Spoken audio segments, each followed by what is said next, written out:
What a remarkably topsy-turvy, highly eventful and quite bonkers day. What an extraordinary start for England's Brit. From the massive high of demolishing New Zealand for 132 and then reaching 59 without loss, to the desperate low of an all-too-familiar batting collapse that leaves this first test unexpected. Welcome to English Test cricket, Brandon McCullum, and welcome to the mad world of the England captaincy, Ben Stokes, on a day of triumph and disaster in equal measure. This dizzying first day under new management saw 17 wickets fall on a blameless pitch, leaving England at 116 for 7, just 16 runs behind but by the time play ended, unforgivably, with 12 overs left unbowled, England had all but squandered the huge advantage given them by a mightily impressive debutant and, on this Jubilee weekend, the undisputed Matty Potts, proving the point of difference in this England attack Rob Key hoped he would, and Jimmy Anderson, making a mockery of his absence from the Caribbean tour, bowled England to a position of such strength that should have guaranteed a win. But far from taking a big step towards a win here that would get the new regime off to a perfect start,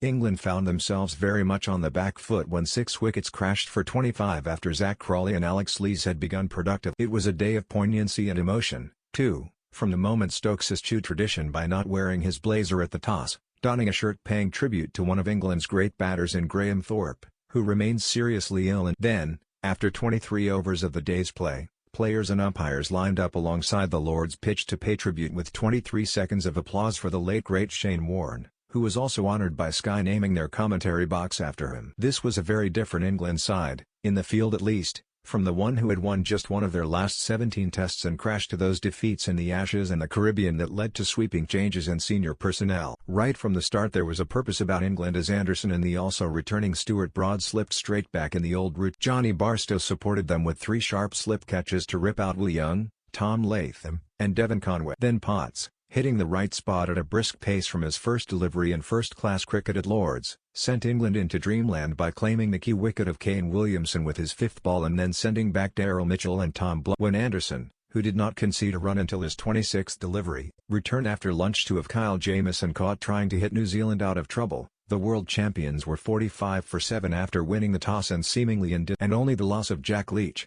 taking a nasty tumble when trying to stop a boundary in the 6th over of the day and suffering a concussion that ruled him out of this first test, spoiled what was an otherwise perfect start by England. Now, though, England abandoned the fuller, attacking lengths that had reaped such rewards in the first session and instead reverted to a shorter pitched policy that helped New Zealand to climb to the relative riches of 132 all out. Potts returned, belatedly, to claim Ajaz Patel with the first ball of his second spell before limping off with cramp, and Anderson took a 4th wicket before Stokes ended New Zealand's resistance, leaving Cullen de Grandhomme unbeaten. When Crawley hit 7 boundaries in his classy 43 and Lees offered him the solid support that is his speciality, England were cruising into near full house at Lord's, belying reports of thousands of empty seats, were lapping up an immediate test revival. We should have known better. Nothing beats Test cricket's propensity for twists and turns, and nothing beats England's fragility and capacity for collapse. Here they rapidly went from one of Kipling's twin imposters to the other. A near-record Crawley was out, maddeningly, to one of his loose drives outside off stump to Kyle Jamieson, while Ollie Pope's maiden first-class innings at number 3 ended all too quickly when he fished tentatively to the giant Jamieson. While there was Joe Root there was hope, but the former captain perished trying to force de Grandhomme through the offside, and then Lees,